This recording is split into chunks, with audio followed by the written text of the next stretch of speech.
Bonjour à toutes et à tous et bienvenue sur la chaîne des business analystes francophones. Alors aujourd'hui, je réponds à Grégory qui me demande par mail quelle est la différence entre un business analyst et un business change manager. Alors je vais vous expliquer ça dans cette toute nouvelle vidéo, mais avant tout, je voudrais souhaiter la bienvenue aux nouveaux abonnés de cette chaîne, également de mon site internet bestofbusinessanalyst.fr pour tout savoir sur la business analyse. Je m'appelle Alice Vacchi, je suis business analyst, mais également conférencière, coach, formatrice et créatrice de contenu autour de notre belle et vaste discipline qui est la business analyse d'affaires en français ou en français québécois, puisque je salue également nos amis québécois. Alors si vous voulez en savoir plus sur cette vaste discipline qui est aussi un métier, je vous conseille d'aller faire un tour sur mon site internet bestofbusinessanalyst.fr. Vous trouverez toutes les informations en barre de description. Vous allez y trouver beaucoup plus d'informations que sur cette chaîne, en tout cas plein d'informations complémentaires, des articles évidemment, des pages de fond. Vous pouvez y retrouver également beaucoup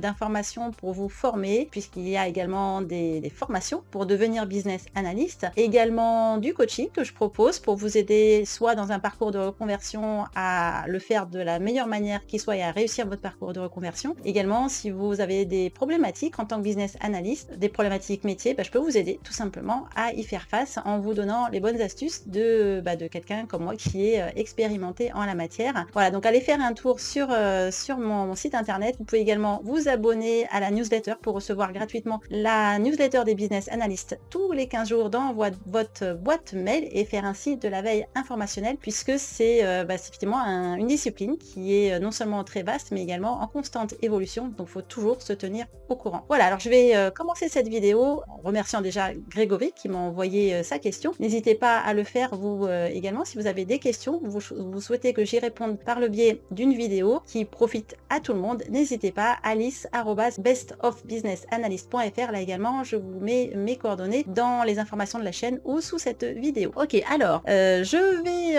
reprendre la question de Grégory qui souhaite savoir si, donc il me dit exactement, pourrais-tu m'expliquer la différence entre le rôle d'un business analyst et d'un business change manager? Alors effectivement, c'est totalement pertinent. Déjà, pour ceux qui ne connaissent pas bien ce métier, le terme de business dans le libellé prête à confusion. Et entre parenthèses, certaines personnes confondent business analyst avec en fait plein d'autres rôles qui ne sont pas celui de business analyst. Donc business change manager peut en faire partie. Mais vous allez voir, ça n'est pas que le libellé qui peut potentiellement prêter à confusion. Vous allez voir également que certaines prérogatives du business change manager et celles du business analyst peuvent se recouper. Alors tout d'abord, le rôle du business analyst, donc analyste d'affaires en français, et du business change manager, littéralement gestionnaire du changement d'affaires. En réalité, c'est quelqu'un qui va faire la conduite du changement. Bien, tous les deux, ils vont se concentrer sur l'amélioration des processus et des performances d'une organisation, mais ils vont différer dans leurs responsabilités et leurs objectifs. Donc avant de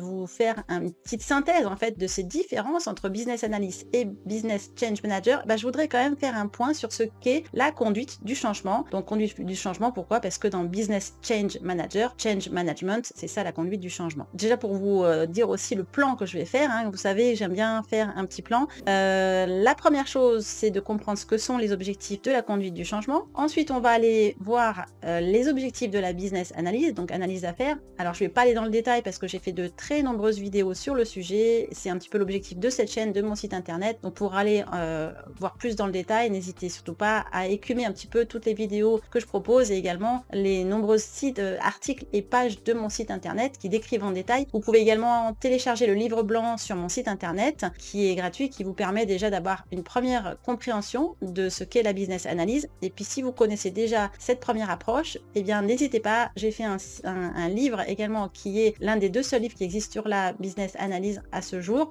Donc il est également disponible depuis mon site internet. Et puis après, évidemment, pour celles et ceux qui veulent se former, il y a tout un parcours de montée en compétences par le biais de formation. Donc voilà, je vais pas aller dans le détail non plus dans ce qu'est la business analyse, mais je vais vous résumer tout cela pour tout simplement arriver en 3e partie à vous expliquer la différence entre ce rôle de business change manager et celui de business analyst. Et je terminerai quand même sur une petite ouverture sur la compréhension des bénéfices de la conduite du changement pour un projet, puisque un business analyst travaille sur des projets, que ce soit des projets de type build, c'est-à-dire à partir de zéro, ou des évolutions majeures qui doivent être implémentées, et ça peut être aussi un business analyst qui travaille en mode maintenance évolutive et corrective qu'on appelle un projet de type run. Donc il y a des bénéfices de la conduite du changement pour le projet, et ça, ça sera ma conclusion de cette vidéo. Voilà, alors on va revenir, je reprends mes notes, parce que vous savez que je prépare pour être la plus pédagogue possible. Donc première chose à comprendre, quels sont les objectifs de la conduite du changement. Conduite du changement, gestion du changement, c'est la même chose, ce sont des synonymes. Ça fait référence à l'ensemble des activités et des stratégies mises en place pour faciliter et gérer efficacement le processus de changement au sein d'une organisation. Alors le but de la conduite du changement, ça vise à minimiser les résistances, à favoriser l'acceptation du changement et à permettre une transition en douceur vers de nouveaux processus, technologies, structures organisationnelles ou culture d'entreprise. Parce que vous savez, dès qu'on a un changement, ça fait peur, et la réaction de beaucoup de gens, quel que soit le changement, c'est en fait il y a trois réactions lorsqu'on a peur. Soit on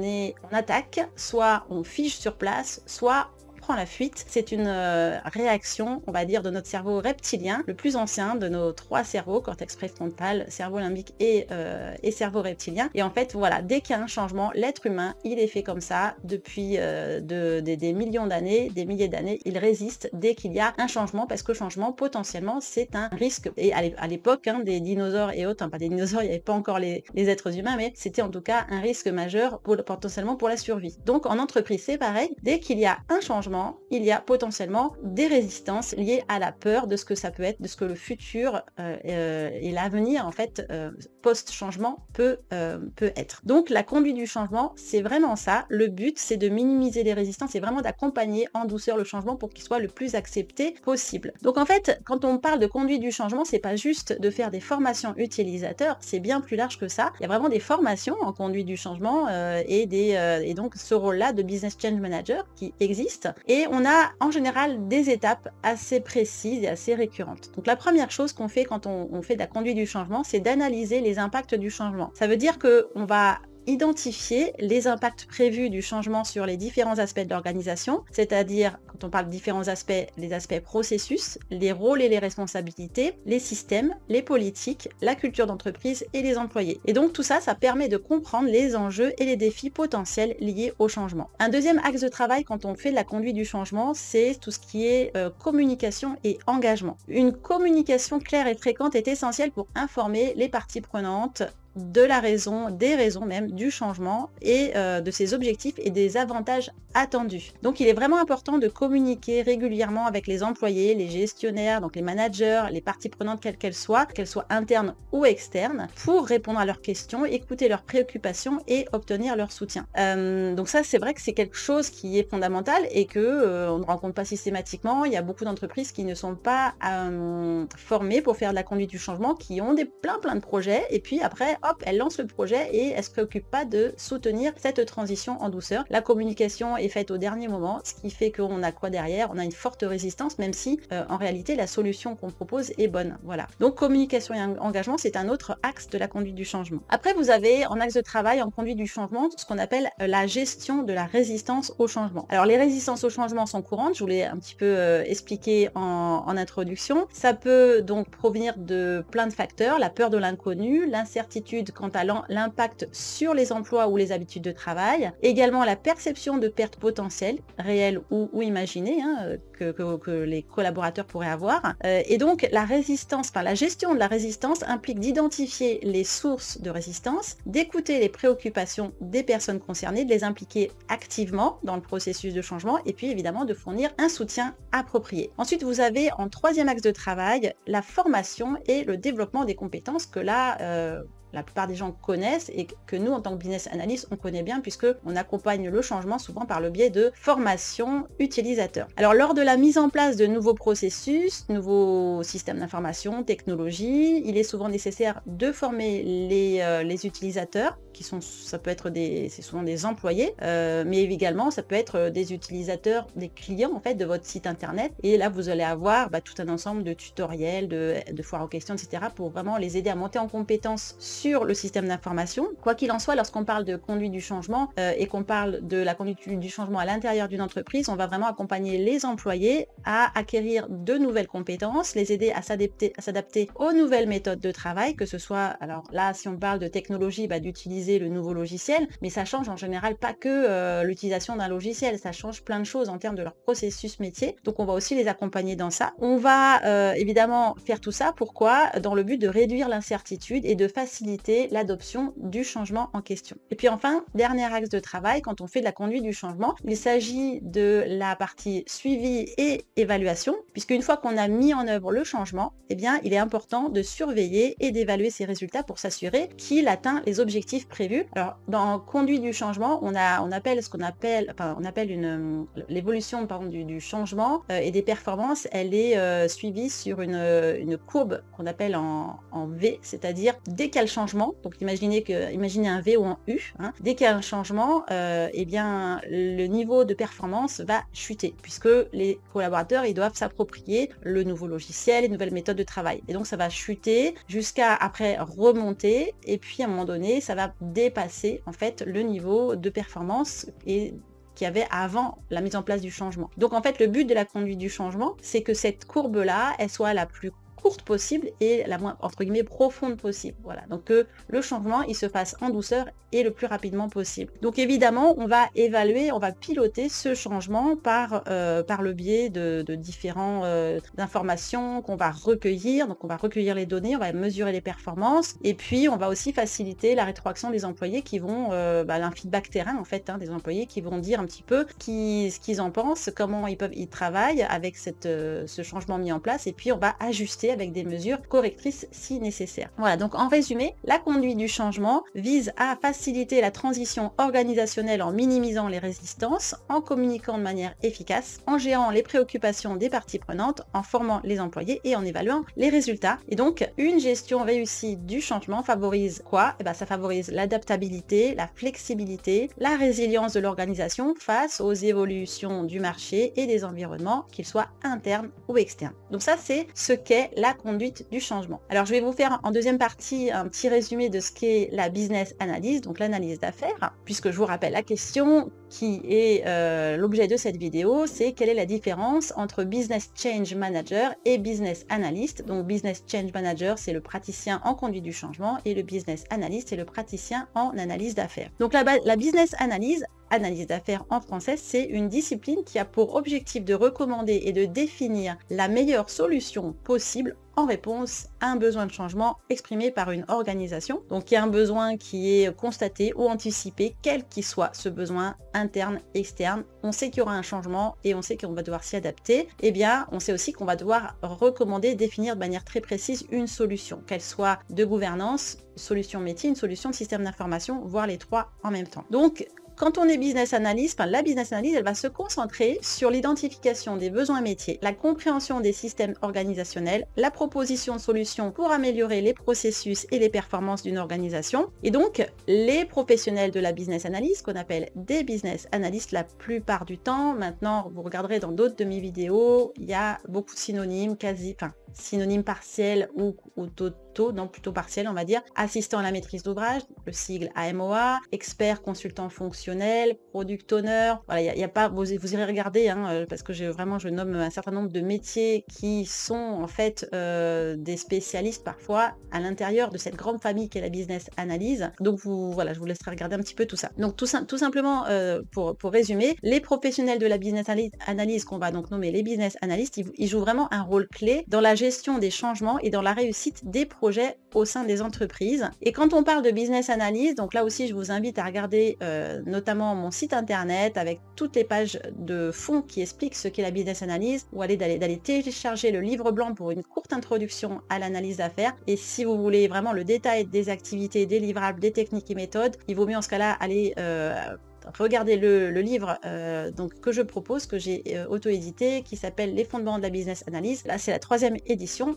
et donc qui va vous donner vraiment des informations de fond sur ce qu'est ce métier, mais En résumé, on a les activités suivantes. Alors tout d'abord, identification et analyse des besoins métiers. Là, les business analysts, ils vont travailler en étroite collaboration avec les parties prenantes et donc les contributeurs qu'ils auront sélectionnés au préalable pour comprendre et documenter les besoins métiers, qu'ils soient exprimés ou non, puisque un besoin tel qu'il est exprimé initialement, tout d'abord ça peut ne pas être le vrai besoin, il faut aller chercher le besoin racine, et puis après il y a énormément de besoins qui sont non exprimés, inconscients, latents, cachés, et ces besoins, eh ben, il faut absolument aller les chercher, parce que vous allez tomber dessus un jour ou l'autre, et en général c'est très tardivement, souvent même après que la solution a été mise en place, donc au moment où le changement sera effectif, et là c'est absolument catastrophique pour la réussite du projet, si on découvre ces besoins non exprimés trop tard. Donc ça c'est vraiment la première chose que fait un business analyst. Les business analysts ils vont donc identifier les problèmes, les opportunités et les objectifs de l'organisation afin de proposer des solutions appropriées. Ensuite, parmi les nombreuses activités, je vous ai nommé le recueil des besoins et des exigences, qui est également une activité extrêmement fondamentale, puisque en tant que business analyst, on va recueillir et organiser les exigences donc des parties prenantes en utilisant notamment des techniques d'élicidation, interview, atelier de travail, brainstorming, analyse des interfaces, analyse de la documentation, sondage, questionnaire, etc. pour donc recueillir les besoins et observer aussi les processus existants. Et évidemment, on va veiller à ce que les exigences elles soient claires, complètes, cohérentes. Si vous ne savez pas ce qu'est une exigence, je vous invite à aller regarder sur mon site internet, également dans différentes vidéos où j'explique la différence entre un besoin et une exigence notamment. Ensuite, une autre activité, c'est l'analyse des processus. Alors évidemment, on va analyser les processus métiers existants pour identifier les inefficacités, les lacunes, les possibilités d'amélioration. On va les modéliser à l'aide de techniques comme des diagrammes de flux, des diagrammes d'activité, etc. Alors on va analyser à la fois les processus métier, mais également des processus fonctionnels d'une solution informatique, d'un système d'information. Ensuite, évidemment, il y a la notion de proposition de solution, et ça sera sur la base de l'analyse des besoins des processus. Eh bien, on va proposer plusieurs solutions qui permettraient de résoudre les problèmes identifiés. On va les étayer avec des arguments, pourquoi telle ou telle solution, on va faire une analyse, par exemple un business case pour justifier telle ou telle solution. Et en fait, voilà, l'objectif, c'est que on va donner en fait aux décideurs un moyen de prendre une décision éclairé, puisque le business analyst n'est pas le décideur. En revanche, il a un rôle de conseiller avisé, il aura bien étudié le sujet, il aura vraiment étudié sous toutes ses facettes chacune des solutions, proposer la meilleure solution possible en fonction des contraintes internes et externes de l'organisation, des contraintes technologiques, des contraintes de gestion de projet, d'où l'importance de maîtriser vraiment la gestion de projet et tout ce qui est économique et technologique, puisqu'on est au carrefour en fait de toutes ces disciplines-là. Et d'ailleurs, c'est la raison pour laquelle dans la masterclass devenir business analyst en système d'information, les fondamentaux de A à Z, c'est vraiment des sujets que j'aborde en long, en large et en travers, parce que vous ne pouvez pas rédiger des livrables, des spécifications fonctionnelles détaillées par exemple, des user stories, sans avoir cette compréhension-là de manière holistique de ce qu'est la business analyse. Donc ça, c'est la proposition de solutions qui peut impliquer la conception de nouvelles fonctionnalités, l'optimisation des processus, l'introduction de nouvelles technologies ou l'amélioration des systèmes existants. Et puis après, vous avez deux autres piliers à la business analyse. En réalité, il y en a beaucoup d'autres. J'ai vraiment synthétisé pour vraiment cette vidéo-là. La notion de collaboration avec les parties prenantes, d'engagement des contributeurs, donc c'est ce qu'on appelle la stakeholder. Donc le stakeholder, c'est le terme anglais qui regroupe la notion de partie prenante et de contributeur en français, qui sont deux choses différentes. Là aussi, je l'aborde vraiment dans la masterclass. C'est très important pour pas aller mener des ateliers de travail en confondant les deux rôles de ces parties prenantes et contributeurs. Quoi qu'il en soit, la collaboration avec ces parties prenantes et ces contributeurs est extrêmement importante, puisque notre matière première, c'est l'information. Et l'information, on va aller chercher auprès des sachants, de ceux qui connaissent tout ça. Donc, on va collaborer étroitement avec ces parties prenantes, y compris donc les utilisateurs finaux, les managers, les équipes de développement informatique, les fournisseurs, voilà. Tout un ensemble en fait de parties prenantes et de contributeurs qu'on aura bien identifié à l'avance. Et évidemment, on va assurer la bonne communication entre toutes ces parties impliquées dans le projet ou dans l'initiative. Et puis enfin, le business analyst, il va être aussi, il va travailler sur la gestion du changement, et d'où la question qui a été posée et qui est l'objet de cette vidéo, parce que les business analysts, ils vont jouer un rôle central dans la gestion du changement au sein d'une organisation. Ils aident à communiquer, à expliquer les changements proposés aux parties prenantes, à identifier et à gérer la résistance du changement et à faciliter la transition vers les nouvelles solutions. Donc on comprend bien que la discipline qu'est la business analyse, elle inclut en fait la gestion du changement. Mais en réalité, si vous vous souvenez de ce que je vous ai expliqué sur la conduite du changement, ça n'est qu'une partie de l'intégralité de cette discipline de conduite du changement. Donc pour résumer, la business analyse est un processus itératif qui nécessite des compétences analytiques, une excellente communication,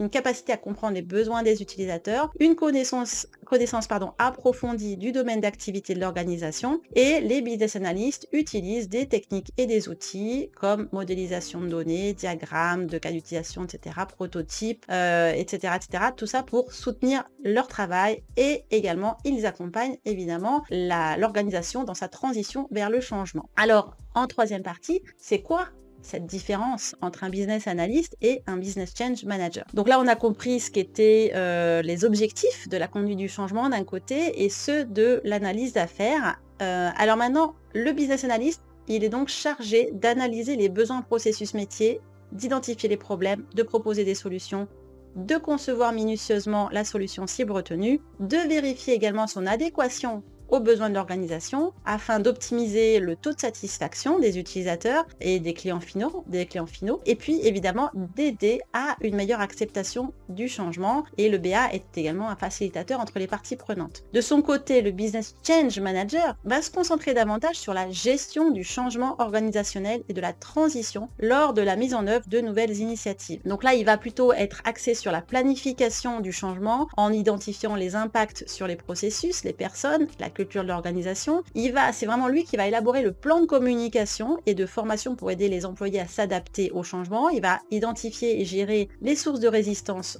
au changement au sein de l'organisation. Il va lui aussi travailler avec les parties prenantes, mais non pas pour chercher, identifier les besoins métiers ou identifier des exigences de la solution. Lui, son objectif, c'est de surmonter les obstacles à ce changement et de favoriser l'acceptation du changement et de minimiser les impacts négatifs. Et enfin, il va surveiller et évaluer l'efficacité des changements mis en œuvre. Il va identifier les lacunes, apporter des ajustements si nécessaire, et il va mesurer les résultats par rapport aux objectifs commerciaux pour s'assurer que les avantages attendus sont bien au rendez-vous. Donc pour résumer tout ça, toute cette vidéo, retenez que le business analyst, il se concentre sur l'analyse des besoins commerciaux de l'entreprise, économique, métier, autrement dit, et la proposition de solutions, tandis que le Business Change Manager, il va se concentrer sur la gestion du changement organisationnel et la facilitation de la transition lors de la mise en œuvre de nouvelles initiatives. Alors bien sûr, il faut prendre un peu de recul parce que selon les organisations, les responsabilités varient, donc il ne faut pas s'arrêter au titre de poste, il faut aller vraiment regarder derrière ce poste, quelles sont les responsabilités exactes qui peuvent varier en fonction de l'organisation et du contexte spécifique. Alors il faut quand même comprendre que la collaboration entre le business analyst et le business change manager est essentielle, et je rajouterai même à ce duo un troisième acteur essentiel, c'est le chef de projet qui est impliqué dans le pilotage du projet opérationnel. Parce que vraiment, il est crucial pour sécuriser la réussite d'un projet sur le long terme, d'inclure une réflexion de fond sur la conduite du changement. Alors, en conclusion, ou dernière partie si vous voulez, les bénéfices de la conduite du changement pour le projet sont quand même très nombreux, donc je vais vous en donner une liste non exhaustive. D'abord, la compréhension des impacts de la conduite du changement sur les personnes. Ensuite, ça permet de comprendre l'effort déclenché par un projet, puisqu'on ne se rend pas forcément compte quand on a un projet, quel est l'effort global en termes organisationnel, etc. que ça peut avoir. Ça permet quand même d'être beaucoup plus pertinent dans les communications avec les parties prenantes. On a du coup un meilleur soutien de ses collaborateurs, puisque encore une fois, un collaborateur à qui on explique bien le changement, qu'est-ce qu'il va en retirer, et ben, il a moins peur, moins d'incertitude, et il va plus facilement collaborer. Ça va faciliter la planification des livraisons du projet, bien entendu, puisque tout sera plus fluide. On va avoir aussi beaucoup moins de temps à passer sur ce qu'on appelle les parties prenantes ou les contributeurs dits difficiles. Donc c'est vraiment des parties prenantes, des contributeurs qui sont résistants au changement et qui peuvent vraiment ralentir le recueil d'informations exhaustives, fiables, vérifiées et consensuelles, qu'on appelle les licitations. Ça peut être très perturbateur. Donc grâce à une bonne conduite du changement, on va réduire ce facteur-là. Évidemment, on va obtenir une plus grande implication des utilisateurs dans la définition des besoins. Quand on va passer à ce qu'on appelle l'acceptance ou la recette utilisateur, la recette client, eh bien, on aura plus de volontaires, plus de ressources pour tester, parce que les key users, les utilisateurs, ils comprendront que c'est important pour eux de tester la solution qu'ils vont utiliser pour optimiser cette transition. Ensuite, eh bien, les livrables du projet vont être non pas juste de la documentation qui sera mise après dans les archives, mais il y aura une vraie utilité, notamment au niveau des relectures. Les utilisateurs clés, ils vont vraiment s'impliquer à la relecture parce qu'ils comprendront l'importance que ça aura pour eux. Bien entendu, l'équipe projet elle va être mieux reconnue parce que ça arrive aussi que l'équipe projet, par rapport aux utilisateurs finaux qui ont des objectifs métiers qui n'ont rien à voir avec le projet, ils sont un peu réticents quand ils voient débarquer, surtout dans certaines entreprises où il y a beaucoup de projets, ils voient tout le temps des consultants, des externes, ils les voient venir poser plein de questions un petit peu au compte-gouttes et l'équipe projet n'est pas trop bien comprise. Eh bien, c'est vrai que cette conduite du changement permet de mieux la reconnaître. Ça permet aussi d'augmenter, mine de rien, des opportunités de carrière et les salaires, puisque l'organisation change, les besoins en termes de compétences aussi vont changer. Donc, on peut avoir des évolutions. C'est aussi ça d'ailleurs qui peut faire peur aux utilisateurs et aux collaborateurs. Mais on a vraiment des opportunités de carrière qui émergent et qui sont intéressantes aussi d'identifier à ce moment-là. Également, on a des créations de nouvelles méthodes de travail qui sont plus précoces. Donc au lieu de de devoir les inventer ou les définir après que la solution a été mise en place, comme les utilisateurs ont été mis un petit peu dans le vif du sujet beaucoup plus tôt, impliqués beaucoup plus tôt, bien ils vont pouvoir d'ores et déjà se projeter dans des nouvelles méthodes de travail. Donc forcément, il y aura aussi une proportion plus élevée d'adoption de ces nouvelles méthodes de travail par les collaborateurs. Informés plus tôt, au courant plus tôt de comment ça allait changer dans leur vie quotidienne en tant que professionnels. Donc ils vont les adopter beaucoup plus rapidement. Donc cette fameuse courbe qu'on veut minimiser d'un courbe en U, où on veut accélérer la reprise de la performance, eh bien ça va être optimisé grâce à cette proportion plus élevée de parties prenantes qui vont adopter ces nouvelles méthodes de travail plus facilement. Donc forcément une production de valeur ajoutée plus tôt, que si on n'avait pas fait cette conduite du changement, et puis évidemment donc un retour sur investissement plus élevé. Donc vous voyez, un business change manager, un business analyst, ce sont vraiment deux rôles différents, mais ils collaborent entre eux et le but étant qu'on ait un retour sur investissement plus important et ça c'est pour l'entreprise, production de la valeur ajoutée au plus tôt, mais surtout aussi un confort au niveau des utilisateurs, des employés qui seront rassurés, qui auront moins d'incertitude, moins de peur et donc une capacité à